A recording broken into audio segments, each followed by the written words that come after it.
This show is sponsored by Sevi, answering all your commercial real estate needs. Sevi is the first commercial real estate company committed to the 4 C's: commercial real estate, community, content, and culture.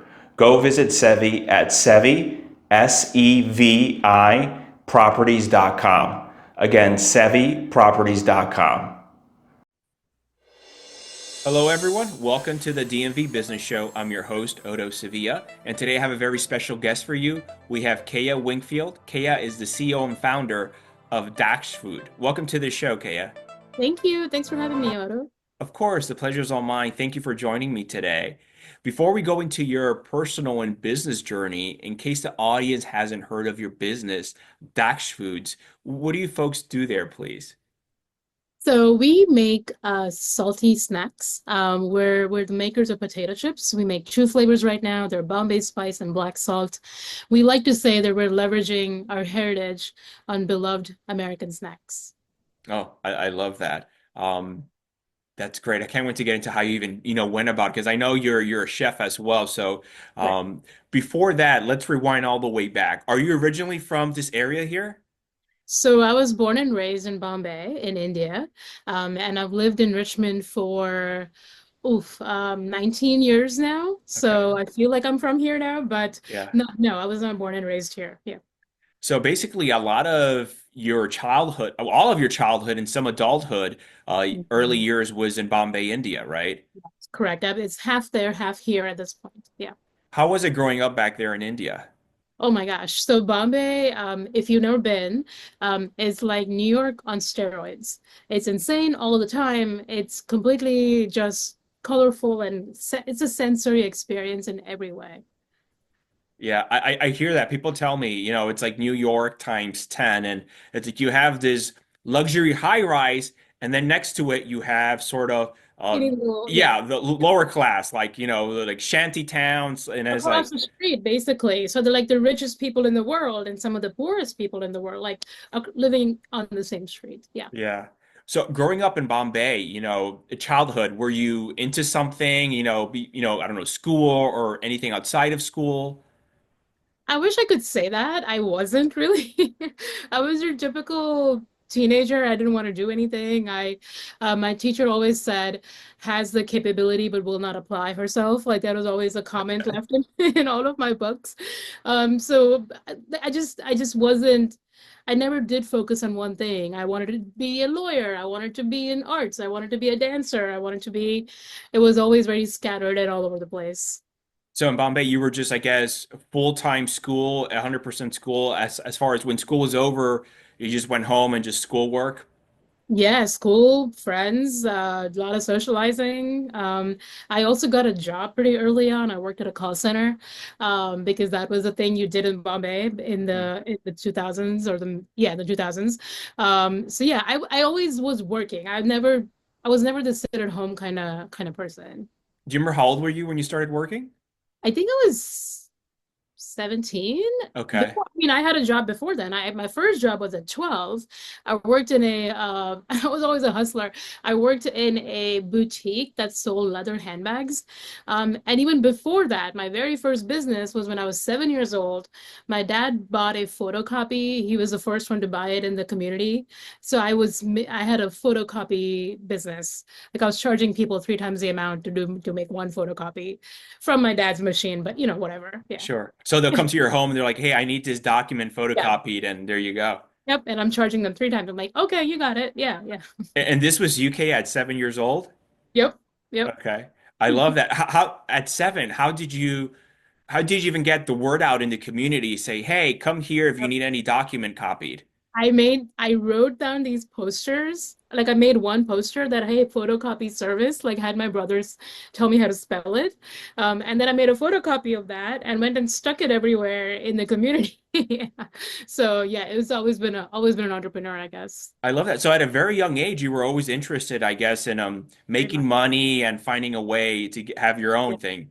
Yeah, I think I loved connecting with people in that format. I Hmm. love like the business transaction. I love that I was providing something of value for their hard-earned money. I loved meeting people, and my dad was a businessman, so I was always so enamored by what he was doing, and I was just always just trying to copy what he was doing. So it was just, I think, inbuilt from the very beginning. What type of business was your father in? In import export. He was Okay. in fabric, the garment business. And I don't know if you remember the old school catalogs from J.C. Penney, I do. Spiegel. Yeah, so he was the guy who was providing all that clothing and fabric for those catalogs. Oh, that's great. Massive business, yeah. In the household growing up, was there any topics about business or like maybe over dinner table, would he share some stories or what he went through that day or anything like that or no? The thing is that when you live a business, right? It's not an optional sharing or whatever. It's always there on the Yes. table. He was always just mentioning some PO or some screw up at the factory or some issue with production. Like it was always just there. It wasn't an intentional, oh, this happened today.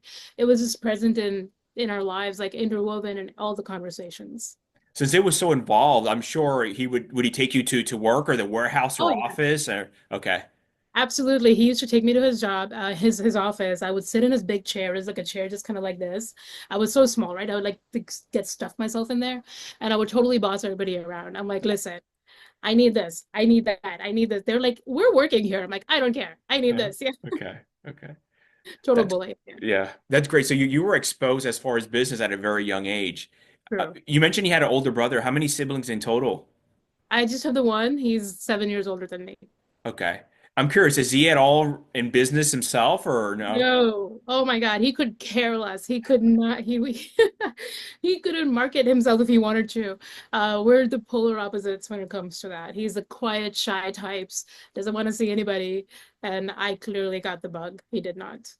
I find that often as far as people grew up in the same household, but then someone gravitates something closer to whether mom and dad is in business, and then the other one more like the corporate route or something totally different, right? Completely different. Yeah. Yeah. Yeah, yeah, that's great. So I guess then from you graduated from copying to selling luxury goods, and then you said the call center, Yeah. right?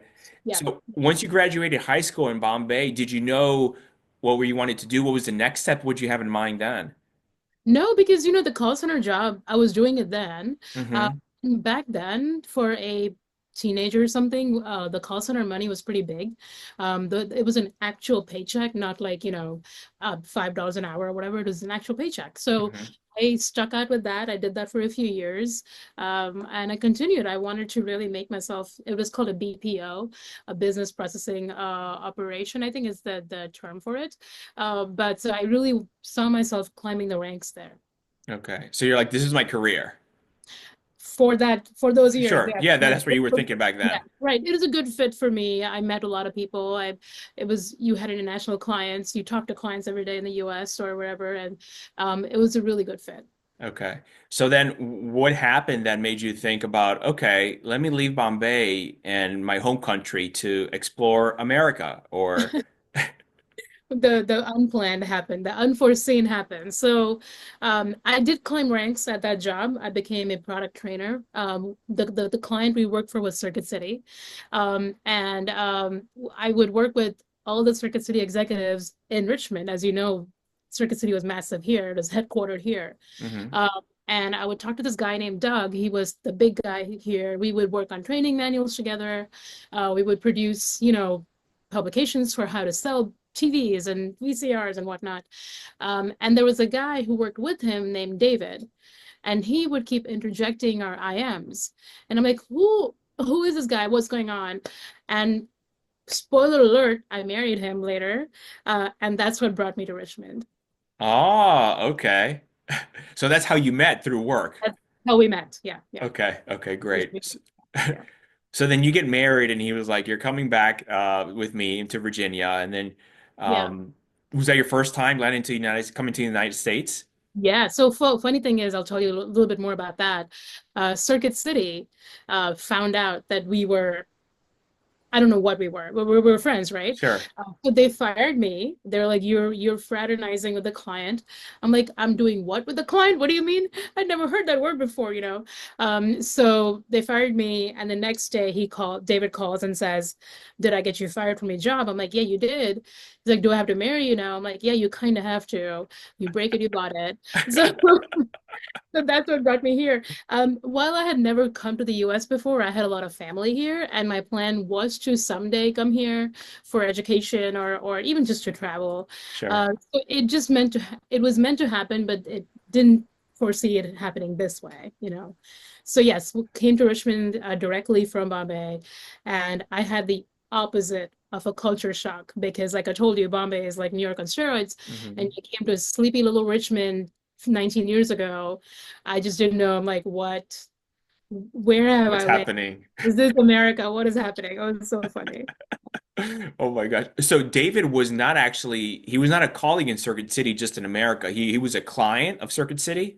He was working at Circuit City at the corporate office. Oh, Yeah. okay. He Okay. was a product trainer for them here, and Okay. I was a trainer for them there.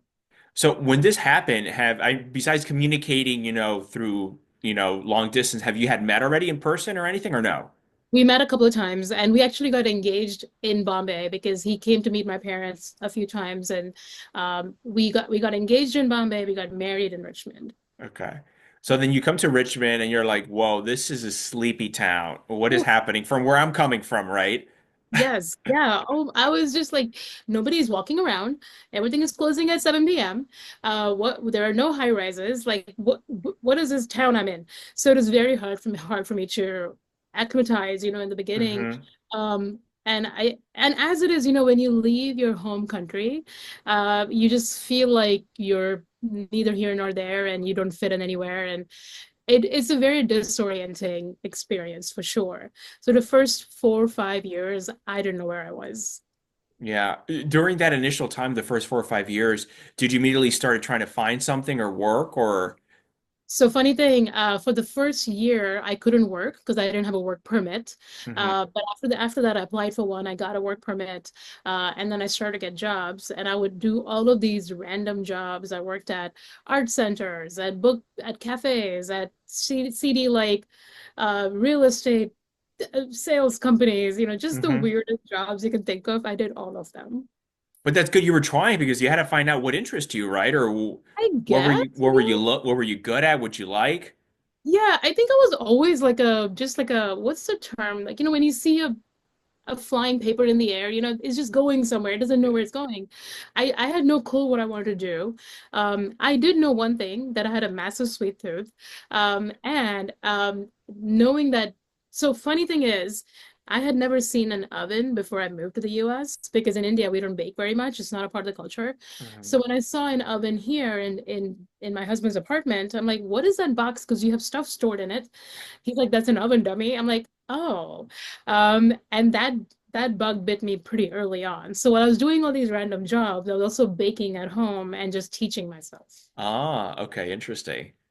And I guess what you were baking is I guess no, not Indian recipe because you said it's not common back home, right? So you were Oh, just trying different things here.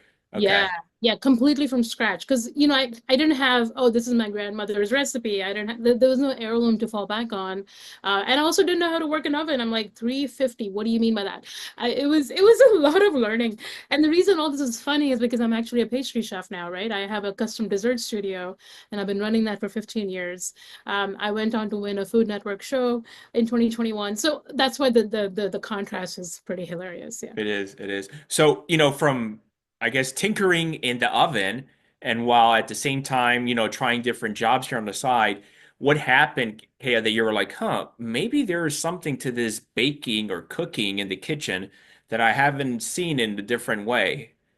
Yeah, you're right. So one of the first thoughts was portion sizes in the US. Like I was very blown away by how large everything was. Hmm.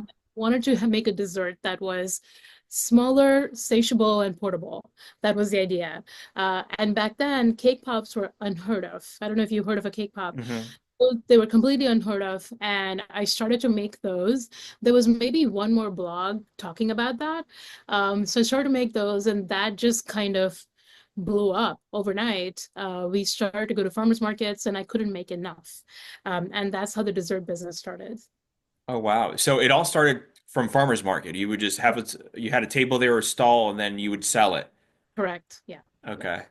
And were you using at that point the beginning social media or was it just all farmers market as far as marketing?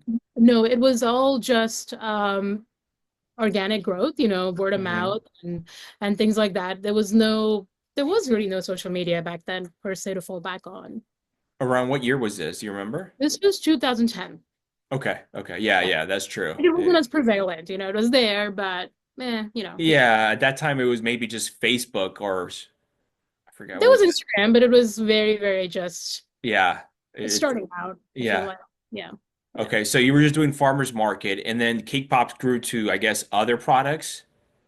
Right. Well, we did cake pops for a long time. We made those for about 5 years before we started to introduce other products into it. Because since I'm a trained pastry chef, we make everything. I knew everything how to make, but they were so in demand that we didn't have time to make anything else. Mm.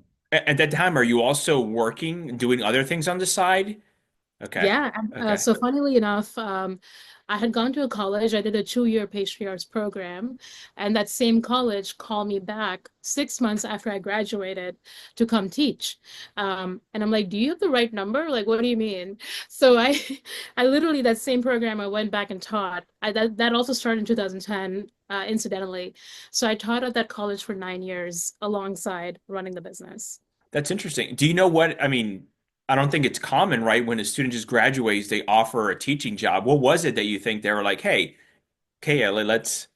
I honestly, I couldn't tell you. It was like, why are you calling me? I think they saw what I didn't see, which was my natural affinity for understanding the science behind baking. And I also, even though I always sat in the back and didn't pay attention or looked like I wasn't paying attention, I didn't have to do much effort to understand the art or the science behind it. And I always was getting A's and A plus and all my papers. And even though I wasn't really paying attention, but it was just, I feel like they saw the natural connection, and just kind of thought I was a good fit. Was there ever when was that moment when you decided that, okay, whatever it is I'm doing here as my full-time job, it might be time to now leave that and just focus 100% into the baking and chef making? I still haven't come to that moment. So I don't know. Yeah, I'm still like, oh, I gotta do this to support this and do that to support this. And there's never 100% clarity on stuff like that. Because you always feel like you should have plan B and plan C and plan D. But I do know I left the teaching job when I was pregnant with my daughter because Okay. I, s- I did it as much as I could. And at some point I'm like, okay, I need to take a break. I can't do everything. And motherhood kind of took lead in that. Sure. So you said you started in about 2010 with Cake Pops, and it was 5 years later until you started bringing other products in. Right. What were the next? What was the evolution of that? We were actually organically making cookies and pies and things like that, but they were like much on a much smaller scale. Hmm. But then in 2000 and I feel like in 2014 or 13 or 14, we started to get larger corporate orders for shortbread cookies. And from then on, we made thousands and thousands of those in addition. Oh, wow. How did those corporate accounts come about? If you were just still just farmers market, you know? Oh no, the farmers market was only the first month. Oh, okay. That's it. After that, we couldn't do Oh, it anymore because the other orders started to come in, and we couldn't keep up with the market. We didn't have time for that. So I was literally at the market just a couple of weeks, if you will. sure. And we made a lot of contacts there that took me on to the next level. Uh, Oh, and having enrichment, I can say very honestly, I have worked for every business there is. I made desserts for every business there is.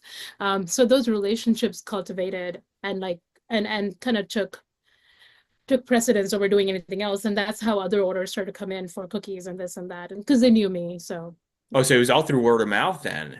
completely word of mouth. Did not spend a dollar in advertising. Not a dollar. That's amazing, Kaya. Thank you. Yeah, pretty And proud of it. Yeah. and you said you're still also working like a full-time job Yeah. now? Hmm. Well, now How? I don't have a full-time job right now because the desserts is a full-time job, and the CPG is a full-time job, and motherhood is a full-time job. So no, I don't have an actual full-time job right now. Yeah. So when I guess when was that cut as far as you're saying, okay, I'm going all in with the business? Yeah. That was in 2018 when my daughter was born. Yeah. Okay, okay. Was that a scary step for you? I know it was when the daughter was born, but sometimes people rely on that sort of steady paycheck, whether coming every 2 weeks or whatever it may be, right? Yeah.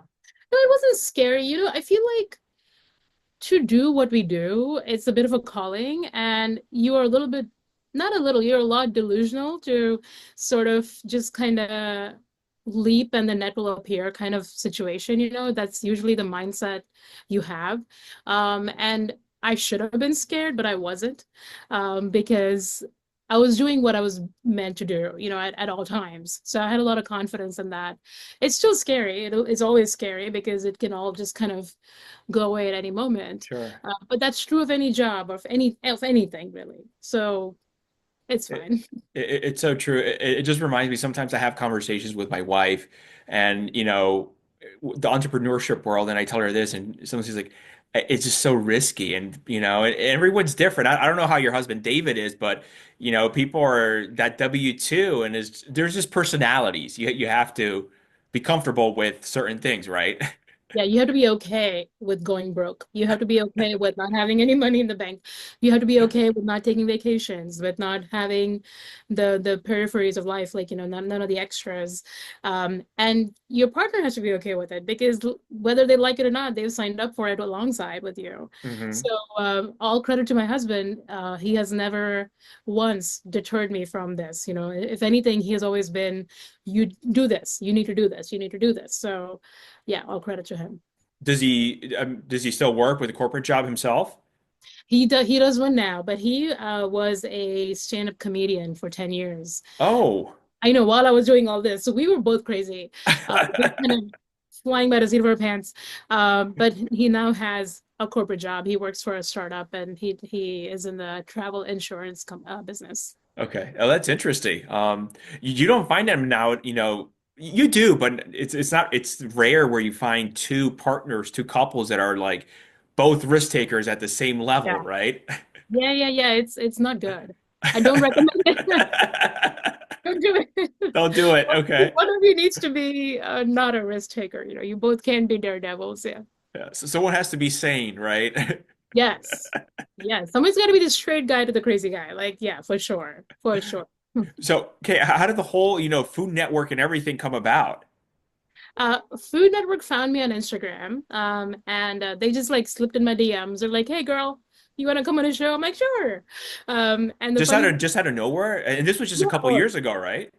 yeah. And they had actually sought me out in 2017 and 2018, but the timing didn't work out. In 2018, I was 8.5 months pregnant when they're like, "Hey, you want to come on the show?" And I'm like, well, I mean, I kind of can right now. So they're like, okay, we'll keep you on a Rolodex. Like, don't worry, we'll get back to you. So they got back to me in 2020, and that's when that happened. Yeah, And this was all you were found through Instagram. I believe so. I mean, the food world is big but small. Yeah. And once you get out there, people notice you in one way or the other. At that time when they first contacted you originally, do you remember like how many followers you had back then or Oh, nothing. I didn't even have a personal page back then. It was just the business page, hmm and I had maybe 1,000 followers. It was very, very small. Yeah. I mean, if you, what's it called in case, you want to give a shout out to the page? Yeah, my personal is no longer personal. Is Keya and Co, Keya and Co. Uh-huh. And the new snack page is Keya Snacks. Okay. All right. So they found you in Keya and Co. Correct. Okay. All right, great. And then so eventually when you were ready, you're like, okay, they came back around a couple times. You're like, let's do it. That's right. And they fly you out or what happens next? Right, the whole thing. They fly you out. I went to LA. I stayed there for a month. A It whole was month. a whole month. It was still Oh. during the pandemic, so we stayed at a very fancy resort. Everything was on site. The shooting was on site, and the reason I stayed a month is because the more you progress in the show, the longer you stay. hmm I really thought I'd be back in 2 days, but that was not the case. That was gonna be my next question. Going in, did you have any expectation? Like, hey, you know what? Let's try it out. Worst case, my get my name and the business out there more Yeah. publicity, or what was your train of thought? I didn't have one. I really didn't. I had no agenda. I was just so excited to go to LA and do a show and, be on camera, and bake a lot of stuff. Like I was just so excited about all that that I didn't even think about the periphery of, oh, what does it mean and what is it going to do? And I was not thinking about that at all, to be completely honest. And then I remember on day one, we walked in the green room and you meet the other chefs who are on the show. And there is like a fancy French guy and a fancy like works at Ritz-Carlton, and this chef is a Thomas Keller assistant, and I'm like, oh my God. And I'm like, oh, I see. I was picked because somebody has to go first. Like somebody has to be eliminated first. I must be that. Okay. So that was my mindset, unfortunately. But I mean, or fortunately, I don't know. But that's what I thought. Yeah. How many total chefs were 12. they? 12. Okay. So then I've seen snippets of food shows, but I've never seen a full either episode, let alone a whole season. So, Yeah, for the audience, every week a contestant gets eliminated. Is that how it works? correct. Correct. Okay. So then someone gets eliminated. Was there a point, Kay, you're like, hey, there's a shot for me here. Did you ever? Oh, No, never? oh, Even absolutely. after week 2 or 3, and you started seeing No. people. No, no, no, not even, no, no, no, not at all. Because, it is such a grueling process. Each episode, it's a marathon. And, when you're running that marathon, you're so focused on the next milestone that Yes. you don't even think about the end. There is no end, because you're just you've got horse blinders on, and the point is just to get through the next challenge. So never did I think that I had a shot. That's insane. So next challenge, did they tell you how does it work? Do they say do this, or if you can just Oh, briefly share with us how? this is America. They don't tell you anything. So Well, so have you seen the British baking show? I saw one where I think Chef Ramsay. Oh, It's no, no, different. not that No, one. but The that's not Great, baking. That's food. yeah, the Great British Bake Off, right? I've heard of it. Right, right. That is it's just a sweet show. Everybody's so sweet and like supporting and caring. Oh no, not here. They're Not in like, America. cut them down. So it was a very competitive environment. And I remember on the first day, the producer gave me some advice. She's like, listen, but if you make it to episode 5 or 6, you're going to be so tired that just because of sheer exhaustion, you're going to give up. She's like, so remember that and know that this is such a massive marathon that if you can make it through those 5, 6 episodes, then you're golden. So I always had that in the back of my mind, but Okay. not because I didn't think, oh, what happens after 5 and 6? I didn't think about that. Sure, So, sure. but yeah, yeah. But tired, I mean, you're still getting, are you getting sleep at night? No? Well, so we would shoot 17, 18 hours a day. You got Oh, one day off in the 4 weeks I was there. I think we got one day off in the middle. I was also 4.5 months pregnant at the time, so I couldn't run around the set like others were running around and had the energy and the whole nine sure. yards. Yeah, I was really up against it. Yeah. Oh, wow. So, Kaya, they don't say, hey, here's your ingredients, do this. It's just you and whatever comes to mind. Right. They have a format in place, Hmm. but they don't tell you what you're really going to be making ahead of time. Hmm. And you sort of have to think on your feet a lot. And also that clock is very real because I thought, oh, it's TV, I'm sure just for TV they show you 45 minutes or whatever. Oh, no, sir. They mean 45 minutes. They put on that massive clock in the studio, and when they say 45 minutes, it's 45 minutes, period. So, that last episode, it's you and someone else, right?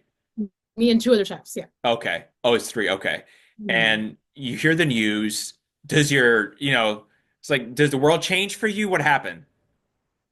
I think yes, because my first thought honestly was my daughter.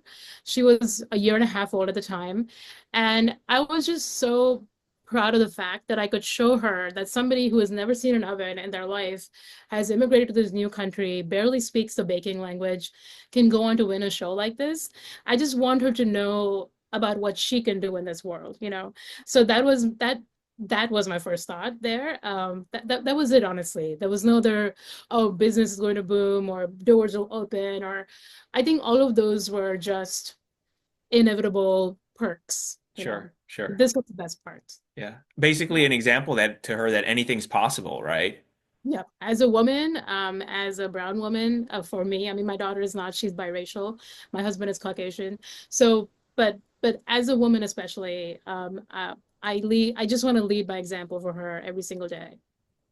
And this was in your baking career, what, I guess 15, 18 years in it or Yeah, right? 15 minutes. Yeah, Yeah, that's right.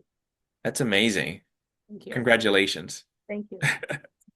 So then you come back home to Virginia and then everything just normal, or I'm sure probably local press and Yeah. pictures, right? And the news channel. Well, the funny thing is I came back in October, and so this all happens on the download. Like nobody knows that you've gone and shot a show and Oh won yeah, it. because they don't air it immediately, right? Correct. It didn't air until next February. So until Okay. February, I had to be quiet about it. I couldn't say anything about it. I had to wait till they announced the contestants, then they announced the show, then they announced the. So it was a very it was an ascending process like that. So you Okay. had to wait till they announce everything. Yeah. Okay. So then once that episode is live and they find out the answer, then did you immediately notice like light switch on? Something else different happen now to life, to business?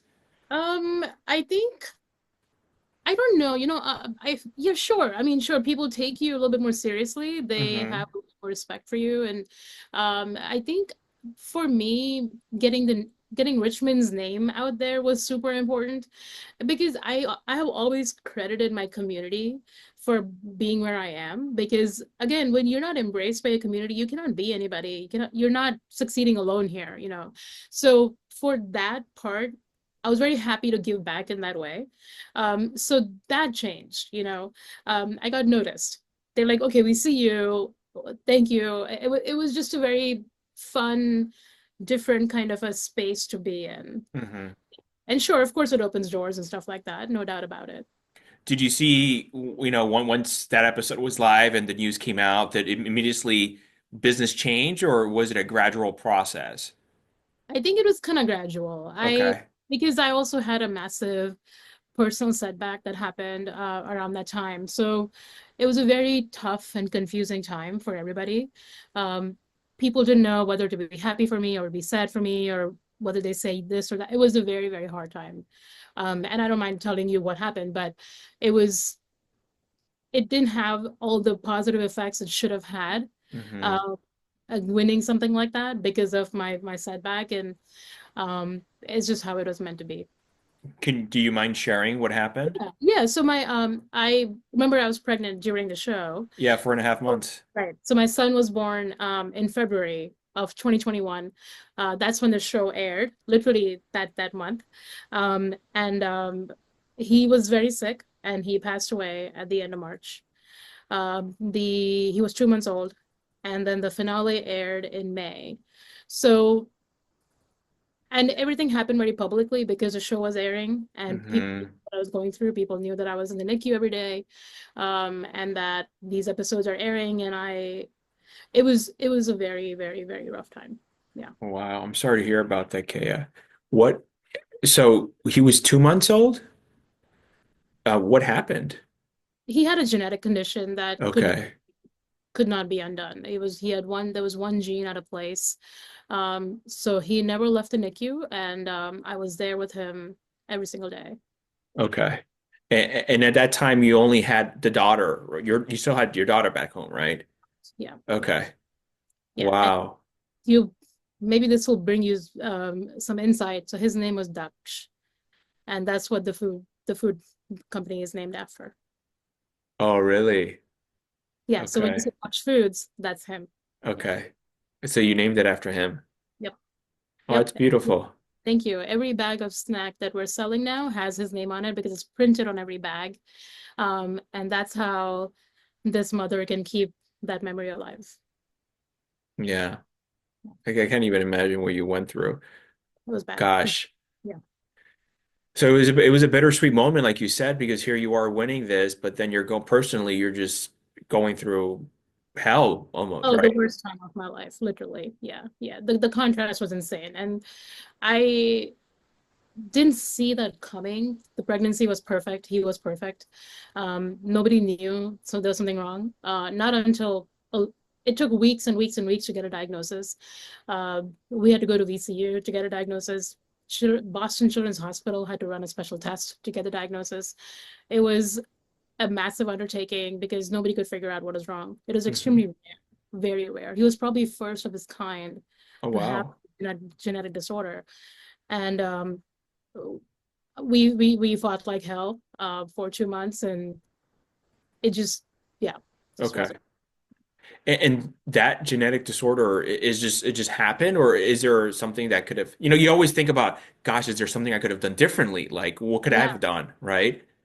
it actually got passed down from, as we found out later, Hmm. it's been laying dormant for generations in our DNA. And it got passed down from 10, 12 generations ago. Oh, they were able to find that out Yeah. by, I guess, tests, right? Yeah. They tested me, my husband, my mother-in-law. We tested everybody, and that's what Boston Children's had to run a special test on it, and they found out. Yeah. That's scary. Yeah, it's I- extremely scary. It came completely out of the left field, and you can't imagine that. There there mhm. is no imagination that can take you there. So it's a very, very rough time. Yeah. At this point, okay, all you have is just the pastry business, right? Yeah. Okay. And I guess where does the evolution of then the snacks and you mentioned, the company named it after him. Dash, how did that come about afterwards? Well, in 2020, when the bottom fell out, we saw a new market opportunity, and we started making these modern Indian to-go meals. And with those meals, I would send tiny little bags of masala chips as a thank you for letting me pivot. Um, a week later, somebody called to order just the chips. And I was very confused. I'm like, what chips do you want? So that's how they came to light. But the reason they exist is because of my white husband. He didn't like Indian food. And I was like, what? What am I going to do with you? I can't divorce you. What am I going to do? So I used to make this Bombay blend for myself because I was so homesick, right? I would put it on eggs and potatoes and salads and whatnot. And one day I took his favorite snack, which is a potato chip, put the blend on there, gave it to him, and he loved it. And that's how he learned to eat Indian food and other cultural food. It opened up his palate. And that was my aha moment. I'm like, your palate really represents the American landscape. And how do I create this soft introduction into the world where it's not as scary and it's more approachable and it's more understood on a vehicle that people know. So that's how this whole thing came to life. So we started to make the chips in 2020. In 2021, I got my first retailer because word got out. And because I was so busy with Food Network and baby and everything, I wasn't focusing on that.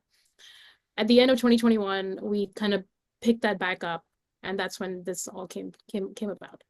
Wow. It's so interesting how the whole chip just came out through basically a free item for the customer for ordering a meal through you, Right. right? Yeah, completely, like complete side thing. Like, oh, yeah, Yeah. thank you. Like, Yeah. enjoy the snacks. Did not mean for that to happen. Yeah, And then you saw the demand and the interest and the business went from there. Wow.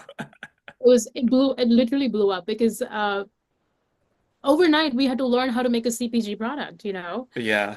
Shelf stable, how to package it, how to put a label on it. Like overnight. Yeah, yeah. So, and at the same time, you're also running the bakery. So you have all these things going on at the same time, like you mentioned earlier, right? Right, right, right. But these are two totally different businesses. So then from the CPG product, I guess the goal then is to how do I get my product in retailers and stores, right? Well, yeah, how do I get on shelves and how do I come up with yeah, it was crazy. Yeah, distribution and yeah. And then there, how'd you learn all this? Did you have someone helping you, or did you just research yourself, or? Learning on the job.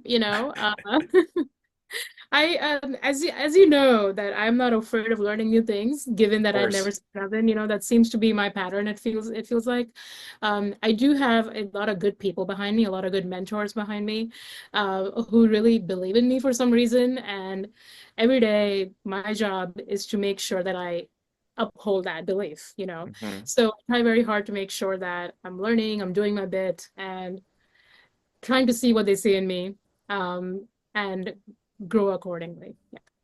Yeah, Sometimes other people believe in you more or see something in you that maybe you don't realize, right? 100%. There's no doubt about that. No doubt about that. I'm always questioning. I'm like, really? You think I can do this? They're like, yeah, yeah. I'm like, okay, I Yeah. believe you." Yeah, yeah. It's just a matter of time. You're like, I'm waiting for that date, right? I'm waiting for that day. I don't think it's gonna come, but we'll see. Hopefully it'll come soon for all of us. Or I'll cross my fingers. Yes. Yeah. Okay, so you're busy running these businesses, and I know, of course, you also have family life, which is another thing. But your day to day, how does it look like with the business perspective? It's like a dumpster fire, basically. Every day is something new. I can't schedule anything because something always changes. And between delivering desserts and chips and developing a CPG product and going into retailers and sales and distribution, and it's crazy all the time, and I wouldn't have it any other way. Like it suits me just fine. Do you try to split your days up by sections or times, or just tell me I'm going to Oh, focus on this or no, or just absolutely whatever's not. coming? It's Yep, it's like the punches come at you, and you better better you better defend yourself. I am not a very from 9 to 10 I'll do this, from 10 to 12 I'll do that. That has yeah. never worked for me. I cannot plan by any means. I have to kind of take it as it comes and create the opportunities I need to make sure that it continues that way. Okay. So the CPG, the chips, we're like, is it online right now, or where can Oh they? no. So where are they? Where can they find it? Yeah. We are in 32 stores currently. Very proud of that. Where we only launched a month, 5 weeks ago. And we're also in other 18 online vendors and other vendors across the country. Right now in Richmond, you can find them at Elwood Thompson's, Good Foods Grocery, Yellow Umbrella, all of the Stella's locations, at Perk Coffee Shop, at VMFA, Hardywood. Long list. If you go on our website, there's a store locator, and that has all the information there. Perfect.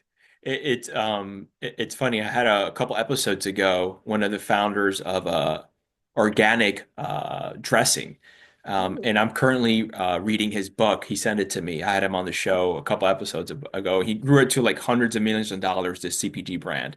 whoa. Um, and I'm right now reading the book, and it just goes to it's one thing to get your product into shelves, and then Right. the other thing is getting then the consumer to buy your product so you can remain on the shelves. Another thing altogether. Yeah. Correct. Yeah. How do you do the second part, getting the consumers to buy the product? Listen, you tell me. I don't even know. I think that's where the marketing aspect comes into play, and staying on top of knowing your customer and how to reach them and where to reach them comes into play. And we're definitely trying our best to learn that as we go. One thing I find really important is samplings and demos. The more you sample, the more customer you bind. And that has been the key so far. But also, I'm pretty active on social media, and I try to leverage whatever following, a little following I have, into raising awareness about the brand. Yeah. Yeah. I would recommend his book. Definitely, he talks about that. It's called Undress. It's by Greg Vetter. Okay, And cool. it's funny because they grew their business just like that, also through demos in stores. It was Mm, just all through demo, and they put demos on steroids basically. And it talks about all the ups and downs and what they went through. And I'm currently halfway through the book, and wow. I definitely recommend it. Okay, It's an interesting read. what is the name of the company? Uh, Tezamaze. Tezame. Okay. Yeah, Oh, yeah. okay. So they got funding. I think he grew it to almost 300 million, Oof. and it didn't end so well. Then it's called Undressed because it shows how we grew it, and then he got undressed and lost it all. But No. he's out of Maryland, and I mean he's doing Oh, well now. But it's a great story. okay. Seems like I need to connect with him. Yeah, I would be more than happy to make the Yeah, connection. yeah, Yeah, please of introduce us. course. Yeah, I would love to meet him. Okay, 100%. cool. Yeah. Let's do it. Yeah. Yeah. That's great. So basically your schedule day to day is just everywhere. It's all over the place. Okay. Because it also involves picking up my daughter from school. She goes to a private school, so there's no bus that Hmm. brings her or takes her. So we have to go pick her up. And but all that it's all good, because I get to pick her up. I get to spend that 20 minutes in the car, 30 minutes in the car with her. I get to connect with her without having the distraction of an email or a phone or whatever. So everything has its purpose. And I have no room to complain about any of it. Yeah. Super grateful. How old is she? She's 6. Yeah, Oh, she's kindergarten. Yeah, yeah, okay. And yeah. so right now you have one and more than likely you think that's how it's going to stay. We would like to have more, but I don't know if that's in the stars, I Sure, guess. sure. I understand. It is so true. I have 3 boys and my Oh, wow. my youngest one is 8 and almost every morning, weather permitting, it's just me and him when we walk to school. It's like a 10, 15-minute walk.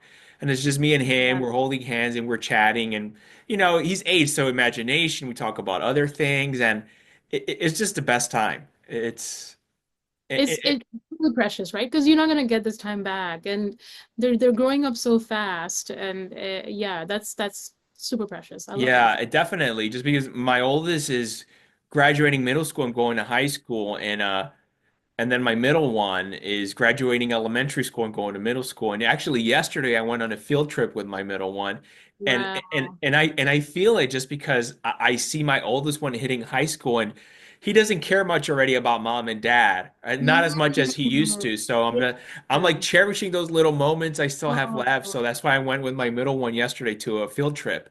And I'm for that. Yeah. Oh, I love because it just flies. It goes by because next thing you know they really don't need you as much. I'm Yeah, telling you. on life. Yeah. Oh no, don't tell me that. I'm so sad. Like I'm so scared of that.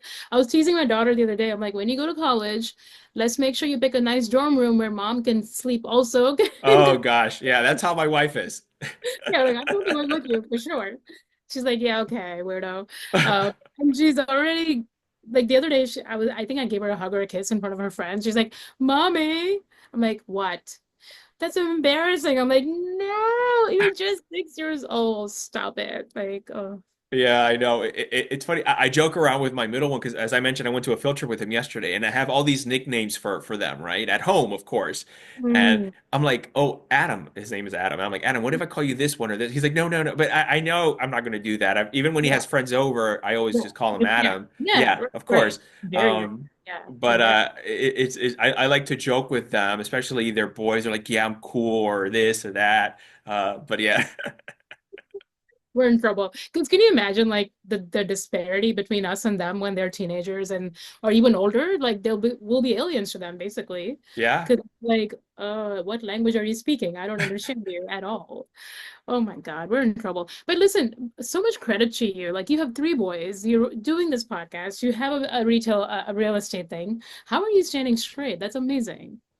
You just have to find the time. I mean, this is not, as I mentioned, this is not what I do every day. It's commercial real estate. So Yeah. on the weekends or when they go down at night, when we put the 2 youngest one at night and I go and knock some work out, whether it's on the commercial real estate business or even on the show part of things. Hmm. No, we But need to yeah. interview you. It needs to be the other way around. Like how are you making this happen? That's amazing. Oh, thank you, but no. So, okay, with these 2 businesses, with your business career, from the very beginning, there's downs, there's ups. Can you think of, let's call them the biggest setback you've had in business wise, and what'd you learn from that? I will say that I've been very lucky and I've not had a huge business setback yet. Hmm. And hopefully it'll remain that way. I really, I understand palettes really well. I understand both the cultures that I'm serving really well. And I try to stay ahead of those kind of things, but I know that things happen and this is business. Obviously, I've had a lot of mini setbacks with like lease issues or running out of supply or a mistake in something or like tons of those, Hmm. but nothing so massive that we haven't been able to recover. And I guess you could say COVID was the biggest setback we've had, because we did lose all of our business overnight. And pivoting to that Indian meal thing really saved our skin. So I guess that's how we dealt with that. We pivoted when needed, period. Yeah. So during COVID, what exactly happened? If I can just take you there for a second. Yeah. Because so we have been a ghost kitchen since 2010.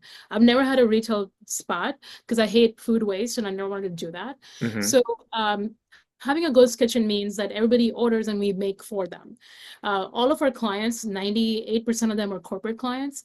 So we did a lot of massive events. We did the Redskins, well, no, Commanders now, training camp opening. We fed thousands of people there. We Hmm. did the Bon Secours holiday parties where we fed thousands of doctors. So those are the scale of events we're doing. And those events all went away. That's, Hmm. yeah, that was a moneymaker that paid our bills, that kept us in a very good position. And literally every event went away, and that was the problem. And then that's when you pivoted to, I guess, home meals, right? Correct. Yeah. Okay. Okay. I see. That's crazy. What would you say you're most proud of thus far in your business career?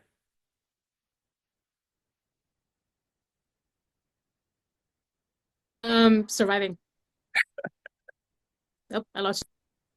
Did I lose you? Oh, there you are. Okay, yeah, you're back. Yeah, no, Yeah. surviving. It's not easy. It is not easy being a woman of color, and immigrant in business, because to this day there are biases in place, and um, period, it's just not easy. I still know that when I go to meetings sometimes, if my husband or my brother are with me, like they talk to them and not me because they think Mm-hmm. the owners or the bosses or whatever. And Mm-hmm.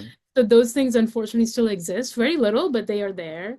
I think just navigating those, I'm proud that I've navigated those really well. Mm-hmm. Um, and I find that those are not derogatory labels or whatever. I find them to be a very powerful label. And I think that that powers me more.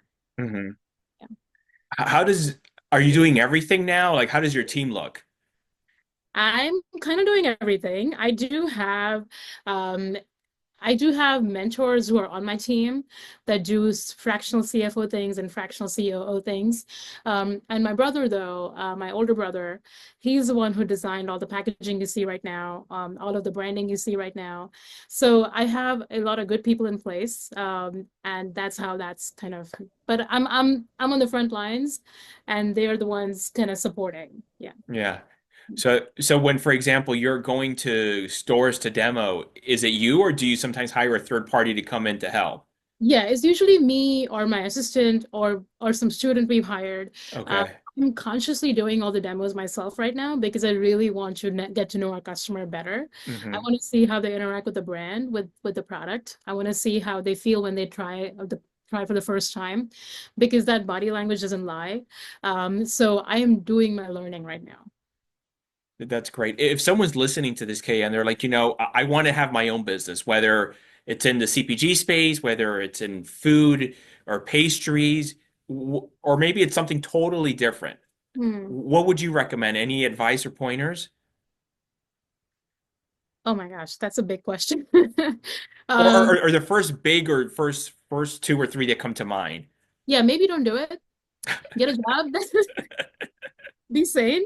No, I think be ready to embrace the massive uncertainties that come with running a business of this kind, or any whenever you want to follow a dream, or you want to follow that voice in your head, know that that comes at a massive cost. Be ready to pay that cost, and know that that is the price of admission, and that's okay. You know, it's okay to feel scared, and it's okay to not have money. It's okay to not have all the luxuries of life because it's worth it. It's worth answering that dream. Is there ever times, Kaya, when you're in a position and something doesn't go well? Because it happens, right? Oh, A bad day, a bad moment, yeah, and you're like, gosh, just what am I doing the right thing? Like you said, did I make the right decision? yeah, And if so, like, how do you get yourself back up from there? Do you do yeah. something, or what's your train of thought? So imposter syndrome is very real. I think we all deal with that on some level. I If there is, so there are two things I'll tell you. One is the past 3 years, I've been on a massive health journey. I've lost 80 pounds. I work out a lot. I walk a lot. Walking is my therapy. How many Uh, steps? it doesn't matter. I'm walking, period. I think Oh, you don't track it? no, I used to because I was very diligent about it, Okay. but now it's just a matter of moving every hour or Sure. so. But funny story, the 10K steps thing was created out of thin air by a Japanese pedometer company, just so you know. It doesn't mean anything, honestly. Hmm. Uh, but at least 15,000 steps would be great for me. Okay. I also box and I lift weights. All of that has been my therapy in a major way. My point is at the end of the day, if there is something I can rely on, it's myself. I always say that I've done my master's in falling down, but I've done my PhD in getting back up. Um, and you just have to get back up, period. There is no choice. Yeah. That's Yeah. amazing. You said 80 pounds Yeah. in how long you said? 2.5 years. Yeah. That's great. Yeah. I agree with you 100%. For me, for like fitness have been it's sort of my staple, like my Yeah. base. Like if I can't have that, Yeah. Yeah. it even my wife sometimes tells me, sometimes she's like, I know when you don't work out. And she's like, you should have not missed today. Or yeah, it's Other things for you, it's a boost in every way. yes. Yeah. Yeah. Yeah, I agree. That's great. So would you say, I guess that helps you as far as being fit every day and just moving? And you mentioned every hour. So what, every hour you try to do something? Yeah, I've got a walking pad. I will just get up and do some stretching or whatever. Okay. I haven't worked out in a month now because of the launch has been insane. So that's been a huge problem for me because I can feel the effects of not doing it. But I'm also very forgiving, and have a lot of grace about it because the thing is that the mental health aspect is even bigger than the physical aspect. And if you are going to beat yourself down or be mean to yourself or have that negative self-talk, you're not getting anywhere. Hmm. So give yourself a lot of grace, because the hard times are coming regardless. And if you can't be nice to yourself, then you cannot deal with them. Yeah. Period. No, no, it's so true. What would you say is the biggest challenge with your role today in the business? I need more than 24 hours in a day. That's my biggest problem.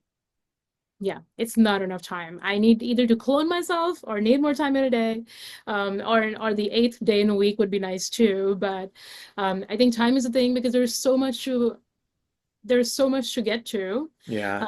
We want to really build a legacy here. I want to leave a brand for my daughter if she wants to have it, to run someday. And I want to leave a mark for culture. I want to make sure that done enough to create representation and create space. That's the dream. That's great. Yeah, I know you mentioned earlier as far as, did I do the right thing? Did I did I hit the right route, right? But is there anything that you know now, Kaya, that you wish you would have known at the start of your business career? Mm, no, I can't say. Everything that has happened has meant to happen, and everything that happened propelled me to be where I am, whether it is negative or positive. I wouldn't do it any differently. Nothing. I have no regrets. Um, yeah, no, I don't have any regrets at all. Yeah. Okay, that's great. Coming to an end here soon, what does the future look like for you in the business? What are you most excited about for the next couple of years? I'm excited about mass retail. I'm excited about being in every store I can possibly be in, about being in every pantry I can be in, and to create these cool cultural experiences in the snacking form for everybody. And what I love the most is when kids try the Bombay Spice chip and the parents go, "Oh, I don't know if they'll like that." I'm like, let them try it. Let them be introduced to culture earlier on. Don't write them off. Because Hmm. most kids, when they try it, they love it. And it opens up their world a little bit, right? In terms Hmm. of flavor. So I am trying to educate the parents to let your kids be more, don't say, oh, well, that's too much flavor for them. No, let them try it. They might surprise you. That's So I think great. we need to get away from that narrative of, oh, kids just like plain things. That's not true. Hmm. When you're not busy working, what do you like to do for fun in your free time? What did you say free time? I know you said you don't have enough hours. You need more than 24 hours, but I'm No. sure there's moments, especially, with the family, your daughter, I don't know. Well, of course, spending time with my family is my favorite thing. Working out is my favorite thing. I have no other hobbies. I don't think I could focus on a hobby if I wanted to because I'm so like, I'm always working or wanting to work. I'm a workaholic for sure. I wouldn't know how to relax. Like my husband bought me a spa certificate one time, and I went there and got a haircut because I didn't like I was scared to relax and like get a massage or something. It was too daunting Hmm. I can't schedule that in if I wanted to. But I think working out has been my saving grace for sure. Yeah. Yeah, no, I agree with you 100%. It's funny. The other day, one of my friends, also chef and restaurateur here, he was like, "Hey, let's go out play golf." I'm like, "Golf?" I'm like, no, I mean, I have to work. I'm like, you know what? Yeah. Go- Just to each their own. I'm happy you love golf, buddy, but I need something more. How about let's go play pickleball or something? I need something more active. I need to be moving. Like more like golf is too slow for me. I need to move. And he was like, nah, so but I agree with you. Relaxing. But I didn't think we're good influence with each other. So maybe you should go play that golf. I don't know. I don't know. Oh my God. That's great. Okay, if people want to learn more about you and what you're doing, where can they go to, please? Definitely come to Instagram. A lot of conversation happens there with me. On my website, I have two websites. There's kayasnacks.com to order, please order the chips. And then Keya and Co, where it's more of a personal site. But I love creating community. I love talking to people. Find me on Instagram. That's like DM me. And I would love to connect with everybody. That's amazing. Kaya, thank you so much for joining me today. Thank you. Thanks so much for your time. This is so fun. Thank you. My pleasure. Take care. You too.